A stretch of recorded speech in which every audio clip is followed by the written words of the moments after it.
Kaya pala ganito ang naging resulta ng kapalaran ko. Kasi alam ng Diyos na kaya ko. Sa edad kong to, napagod na akong magmadali. Kaya lahat ng ginagawa ko ngayon, ini-enjoy ko na lang. Siguro sa dami na rin ng aking pinagdaanan, napagtanto ko na ang buhay ay mas malawak at mas mahiwaga pa sa mga problemang dumarating sa buhay natin.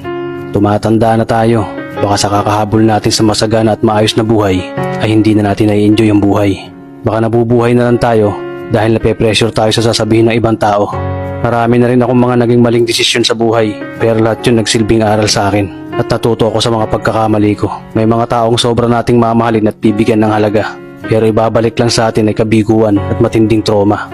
Kaya wag nating lilingunin ng mga taong tulad nila dahil mas payapa kapag hindi ka na interesadong malaman pa kung ano pang balita sa kanila. At wag mong idepende ang sarili mo sa kahit kanino.